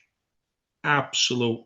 It wasn't like a sulfur smell or anything. It was just foul, an absolute foul smell. And we both could smell it, no doubt about it. It stunk, and it was in the car for 3/4 of a mile, and then it just went. So anyway, I dropped Paul off, come home, explained it all to my wife. Went over and over and over, replayed it over and over and over again in my head. Eventually went to sleep. The next day, I gets up, downloads the footage so I could listen to what I was saying. And everything seemed all right. You can hear, like I said, you hear it all jittery in my voice. And me and Paul talking about it and this, that, and the other. And then when I drop Paul off, I get to a set of traffic lights. When I set off from the traffic lights, I'm going up the dual carriageway. I don't know. It's sort of like, I'll try and replicate the noise. I didn't hear it. I only hear it when I listen to the audio and the video back. So I didn't hear it at the time, but there's this like, but it goes on for ages, right? And it's there on the audio on the dash cams. Pick this like sighing, growling, snarling type of noise. I never heard it, only on the audio. So told Paul about it. He's heard it. Frightened the life out of my wife. My wife ain't happy with it, and it's to listen to it. It's not very nice. But then I finished up. I had there was nothing on my face, but the next day, I think we was going to Manchester. I think at some point, I'd been round to my daughter's house when I came back. My wife says, "What you done to your face?" And I'm like, "What do you mean?" She says, "What, you've done something to your face." So she said, you've got scratches down your face. So when I looked at the mirror, I had 3 scratches down my right cheek. Only small, just about broke the skin. Nothing horrendous. Couldn't feel it. Absolutely nothing. And then when we was coming back from Manchester, it started stinging. And I'd totally forgotten about it. It started stinging. And I said, "That's bloody stinging now on my face, really stinging, these marks." And I looked round and my wife looked and she said, "It's gone real red." So it had gone red around these scratches. It was gone the next day. Gone. I've got a picture of it. My wife took a picture of it. It was gone the next day. So then, in the meantime, I spoke to Paul quite a lot about it. And he says, them people, the woman and her husband, she'd wrote like a report up what she'd done of her her own experience of how the night had gone. And then Paul said, "Oh, they're on about coming up again." He says, because of how you felt, do you mind? And I says, no, I said, I want to speak to him, really. I do want to, I'd like to, there's something that needs put into rest here. So they came up the week later. And again, she was quite clever and quite confident that I'd said things that I hadn't said. And I'd said this and I'd said that. And she went on about I think I remember it now, the name of this thing that we all could smell. Well, the three of us could smell. She said it was camphor, and that I'd turned around and said it was camphor. Well, I hadn't a clue what bloody camphor was. I was about to say, what is camphor? No, well, I didn't know. I hadn't a clue. I think someone's told me since it's like mothballs or something. So I didn't have a clue. And then she went on and went on and went on. And again, she started getting clever again. Then she says, I had protection that night. I was protected that night. And I'm thinking, yeah, you was. And then she says, it was my grandmother. It was my grandmother that was protecting me. I couldn't help myself. And I just says, it effing wasn't. I said it was me. It was me that had protected you that night. And I took the brunt of that for you. And she just looked at me and didn't know what to say. Mm. So I said to Paul, I said, I'm going. I said, I'm going over there. I'm just going to sit on that bench and sit with my thoughts. And my idea was I want to try and make peace with whatever had got pissed off. That's how I feel it is, whether I'm right or it's true. What had got pissed off that night, and I wanted to try and make my peace with it. So I went out into the darkness, and there was a bench up there a few hundred yards away, and I just sat there on the bench and I was projecting things out in my mind and whatever, saying, you know what I mean, and whatever it, basically saying, if there's any disrespect that was coming, it's absolutely nothing to do with me, nothing to do with our group of people. It's, you've dealt with it, and if they need dealing with, you do what you want, but you take it out on them and don't take it out on me. I'm not going to get in your way, type of thing. And then there was a little sparkle light on the bench next to me, a small sparkle light, hardly anything. And I just looked at that and I nodded and I said, thank you. I took that as an acknowledgement that whatever it was, had acknowledged me. And then Paul appeared out the darkness and he sat there and was talking about it and this, that and the other. And then between us and where we'd been stood, you could see a figure just start to come apparent. You could see a figure stood against the fence. And I said to Paul, can you see that? And he says, yeah. I said, there's definitely someone stood there. So he looked in his thermal camera and he said, it's that woman. So she walked up and she was just stood there against the fence. And then in the background was another figure coming up and it was her husband. So we eventually starts walking down towards them. And she's again giving it all this. So I tapped her husband on the arm. I says, could I have a word with you? So he goes, yeah, okay. So Paul and this woman walks off. So I just said, explain to her husband. I said, I'm sorry. I said, I'm going to say it as it is. So I explained how I felt and how it had been. And straight away he says, I know what you mean. He said she's got a gob on her. He said she lets her mouth run away with her and she says all sorts, this, that and the other. I says, well, I really hope she won't deliberately being disrespectful because it's something certainly against, don't recommend it at all. I said, and if she was being disrespectful but not knowingly, then fair enough. I says, but I took it for you, this, that and the other. That's how I believe. And in this report, what he'd said to Paul is one of the ways I described it was like a swarm of flies, but blacker than black. Right. That's how it came across to me, was like a black, thick swarm of flies, and how it reacted. In this report, unbeknownst to me, what this bloke had written out, he told Paul it was like a swarm of ladybirds. Right. Ladybirds, flies. It's very similar, isn't it? Yeah, definitely. So anyway, he's there talking to me, and I look down, and when I look down, there's Paul, and then this woman in the darkness, and next to Paul, I could see a black mass that would maybe be 3-4 foot in diameter, nowhere near as big as what I'd seen the week before. And I was just staring at it, looking at it, and I said to the bloke, I said, "Have you ever seen anything?" And he says, "Well, I've seen a few of this, and I have seen like a black cat, and I've possibly seen this." And I wanted to say to him, "Well, look at that there, then." And then something again came in my head. He don't deserve it. He doesn't deserve it. So I didn't say no, and I just watched it, and it just faded away to nothing. And that was maybe 20 feet away, 10, 15 feet, or whatever it was, reasonably close to where Paul was stood, and it just faded. And I thought, well, I think that's the end of that. And hopefully it has been the end of that. It was sounds terrifying.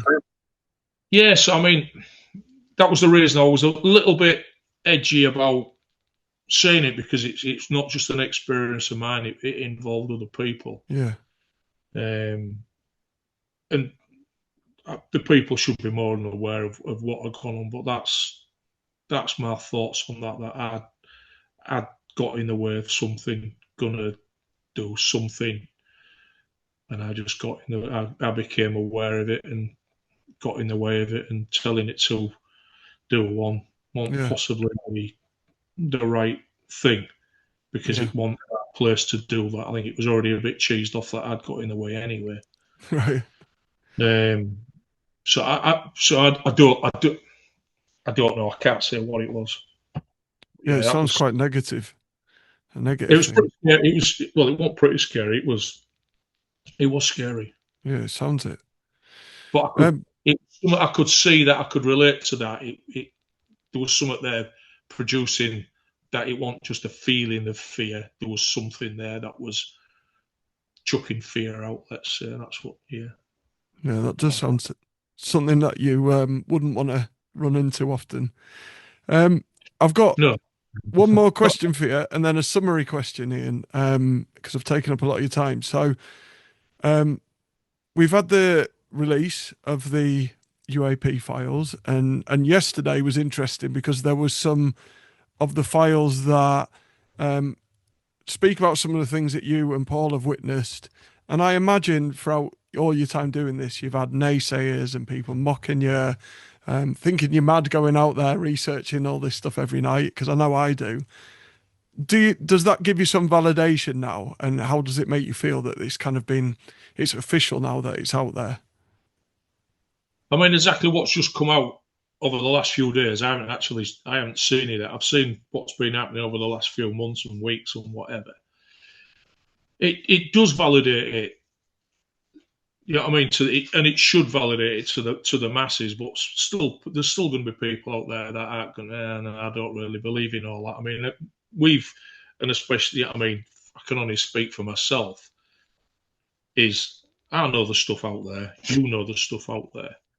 But it's relaying that across to people, because some people just, unless they can, the 100% add evidence, they're not, even so, some of them are still not going to believe it. I would have thought they'll come across and say, it's all AI, it's all CGI, it's all this, it's all that. Little green men type of thing. Oh, it's ours. So I think it could only be a good thing, but whether what they're telling us is, because there must be a lot more. There must be a lot more. I mean, some of these big channels that have, you know what I mean, go on about things that they've seen, they've got this on film and they've got that on film, and they make such a big thing out of it.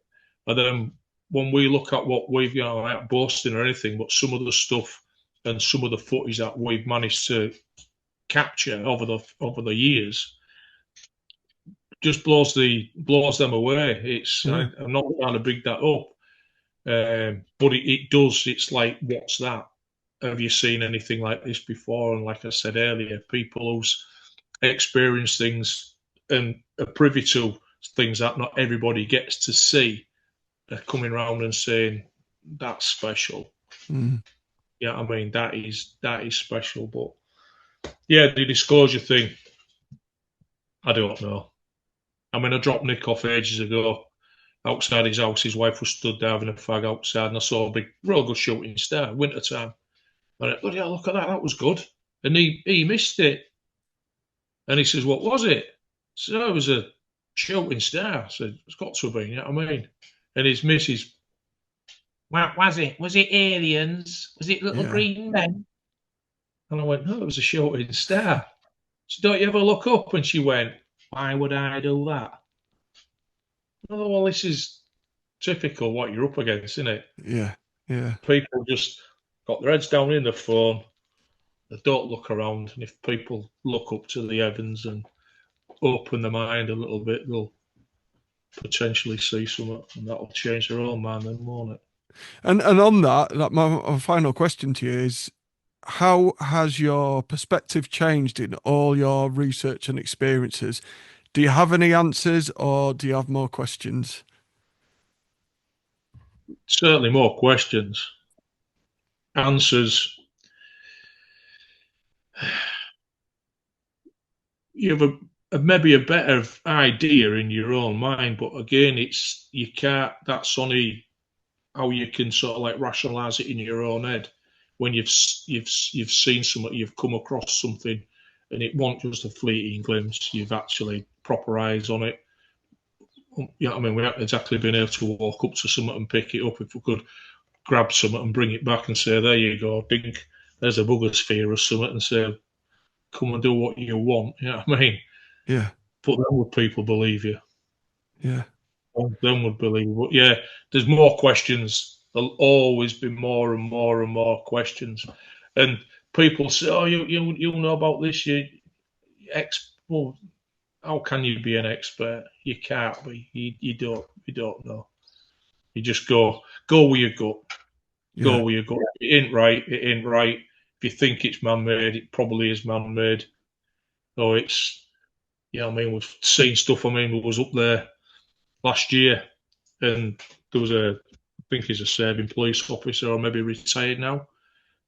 Similar time of year to this, you know what I mean? Hardly gets dark up there, and 200-300 yards out to sea, there was a camera flash off the sea, and I saw it. I was looking right in that area, so it wasn't out the corner of my eye. I was looking down at that bit of sea, and the guy stood next to me. He was looking, and he saw it, and he was absolutely ecstatic. He'd seen something. So there's nothing there. There's no boat down there. There's not a bloke in a canoe. Not someone with a torch. It was still light. You could see the colour of the sea. You could see the seabed. You could see everything. So what's that? Yeah. What is it? Clear as day, basically. A flash. Yeah. A good flash. Yeah. Yeah. Kind of flash.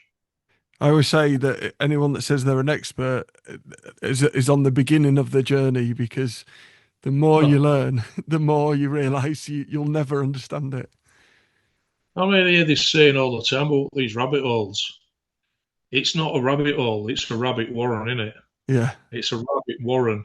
And then that goes on to more rabbit holes. And you might have a bit of an angle with the way technology's coming on now. I mean, I won't say exactly what it is, but hopefully, I mean, it might even come up tonight on Paul's show in conversation there. You hear people saying, with all the cameras and all the people having decent camera phones, why isn't there more photographic evidence? And something that happened to Paul only last week. Paul's pretty versed with cameras and all the rest of it.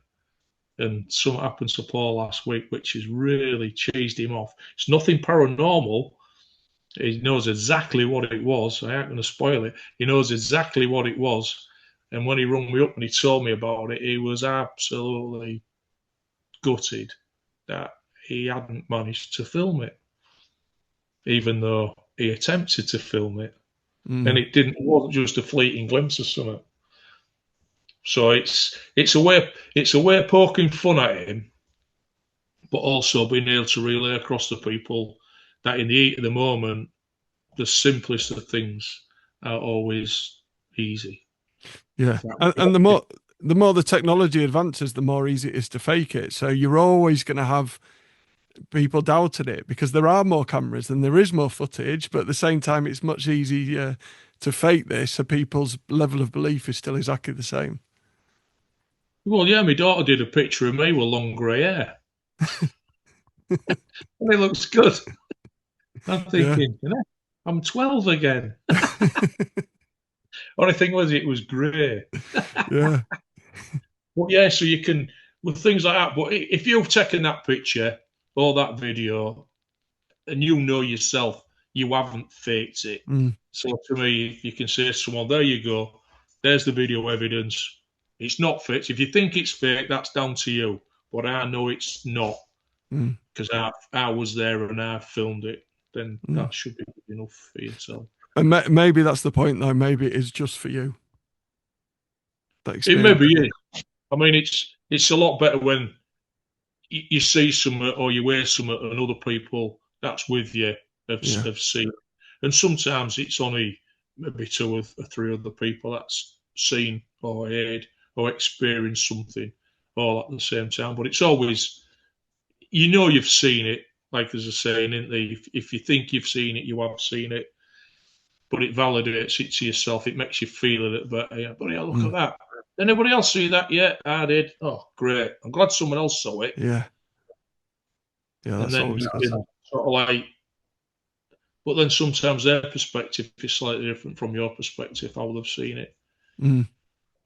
Yeah. And we've had stuff where we've heard things and everyone's heard something different as well. But we've all heard something, but everyone will be certain it's something different. It's almost like it's messing with your conscious interpretation. Well, it does. I mean, with voices, we've been fortunate enough to catch on the audio from when we've been recording, uh, people's names being called and strange sounds. That's you want to hear it on that. But then one of the best ones really was last year. Jack had been, his wife's Brazilian, so they'd been back to see family in Brazil. So he'd been away, he hadn't been around us for quite a few weeks or a month or whatever it was. And then Jack was there and was up on the top of the cliffs, on top of the stand. And he was trying to find on his Psyonix camera, he couldn't remember how to get the replay back so he could watch it through the viewfinder. So I've got nearly the same Psyonix Pro camera, so I'm explaining to him. So I'm looking down my viewfinder, explaining to Jack, go on to this setting, go on to that setting, scroll down there, and you'll see it. So Jack's literally 2 feet away from me. And then clear as day, I've got to say it's Jack, even though it wasn't Jack. You hear him say, "How are you keeping then, Chris?" And I was just about to say to him, "You cheeky, I'm middle of short explaining something, and you just talk about something else." And then before I had a chance to say it, Paul says, did you say that for?" Which I always found was strange. And Jack says, "What?" So what did you say that for? He says, "I didn't say anything." I heard it, Chris Mack heard it, and Paul heard it. Yeah. Daz didn't hear it, and Jack didn't hear it. So all three of us all said, "You effing did. Yeah. You did. You clearly said, 'How are you keeping then, Chris?'" And it was his accent, his tone, just how he wasn't loud or anything, just how he would speak it out. And he was adamant, and I 100% believe him, that he didn't say it. But not unbeknown to us at the time, it was only later on that Chris said, when he met up in the car park with Jack, and because Jack had been away, that was the first thing that Jack said to Chris. "How are you keeping then, Chris?" So mimicking. So it was like it had listened to it and then it mimics that same voice. It's like the Psyonix cameras. It hasn't done it for a bit, but they have a distinctive tone when you turn them on and when you turn them off. Quite a few times up there, you'll hear a Psyonix camera turn on or turn off. And it's like, "You hear that?" "Yep." "Does anybody just turn their on?" And there's 3 or 4 of us have Psyonixes. "No, man switched off around my neck." And it's like, okay. And it's just part of it. So but then it makes you think, how often is things said or noises that's imitated or mimicked or whatever that just fades into the ether and no one picks it up? Like, I'm a strong believer that there's lots of things that's out there, and it's that people don't notice it because it blends in just right. It's only if it's seen out of context. Like, you look out and there's a car in the middle of the sea driving around. It shouldn't be there, should it? But if you see a car driving around on the road, you won't give it a second thought. Yeah. So it's a strange one, is that you just think. And then vague whispers and stuff. I mean, one time, whether that was spirit or not, I don't know. Jeremy, we'd all sat out in different areas. I sat on a bench relatively close to where we'd been sat. Paul disappeared into the dark. Jeremy disappeared into the dark. And what was going to do was just going to disappear, sit there for 20 minutes, half an hour, meditating, let's say, and then come back and then talk about and see if there's any correlation to what we pick up. Anyway, 20 minutes or so had passed. Paul came back. Everybody else came back. And Jeremy hadn't come back. He'd been right down out the way, and it got longer and longer and longer. And I became a little bit concerned for him. Why I became a bit concerned for him, I don't know. It's my natural thing to look out for people. I don't know. So I said to Paul, I said, well, he's been a long time. We're scanning for him. Couldn't see him in thermal. So I said, I'm gonna go down and see where he is. So Paul said, I'll come with you. So anyway, so Paul came with me. So we wandered off into the darkness, and eventually we found him. So laughing and joking about it and all the rest of it, and this, that, and you're missing me and whatever. I'm just a bit concerned for you. You know what I mean? So don't let it go to your head, but I don't quite like it. You know what I mean? So gets back onto the decking, and I'm literally just leaning down to get my flask out my bag to have a drink. And a voice just said in my ear, and I'll say it as it was. There is a delay, but that's how it happened. It was just says, "Are you happy now? You flock." Right in my ear. Happy now, and a gap. You flock. And I just told it to F off. Yeah. Because it was like someone was taking the mick. Yeah. You know what I mean? You happy now, your flock's back with you like I'm a sheepdog. Yeah. Like, yeah. Oh. And there's only me there. How many of the other people was around, but not. It was just like, yeah, there was just, or whatever it was poking fun. You know what I mean? The whole trickster. Like, you're having an argument and your missus is telling you to put the washing away, and you do it, and you say, "Are you happy now? Yeah. I've done it. You happy now?" Not that I put the washing away. It's amazing, isn't it? Where can people find your stuff, Ian? Well, it's Paul Sinclair's Truth Proof. So I'm part of the team with Paul. I mean, there's reasonably it's not a big, it's only a small sect group of people. You know, I'd like to say it from me. You know, I mean, think they're all good people, good friends. We trust each other. That's the main thing. Yeah, reliable. So yeah, it's on Paul Sinclair's Truth Proof channel. I don't have anything on my own. I maybe ought to do at some point, but we'll have to see what the future brings. And so if they want to catch up with anything that I've been speaking about, some of the video evidence, just go onto Paul's Truth Proof channel and have a look and find out and see stuff on there. Also on Last Transmission, with Chris Turner's Last Transmission, even though the channel's fairly dormant at the moment, but Chris has been very busy with work and family, and he ain't got enough time at the moment, so he hasn't done anything. Hopefully he's going to start his channel up again. Whether he will or not, I don't know, but that's up to Chris, innit? Everyone has busy lives and other things to do then. Yeah. Yeah, I mean, things get in the way, don't they? They do.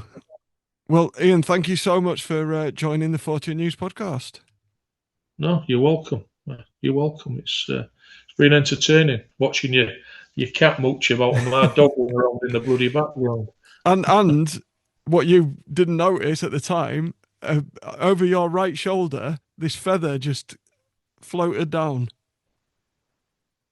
Really? Yeah, and it must have come in front of you, so it must be, I don't know if you're on a desk or something, this little white feather about halfway through. Right. Okay. So, Well, I'm on the dining, sat against on the dining table, right. and there's nothing in front Nothing of there, me. nothing there in front of you.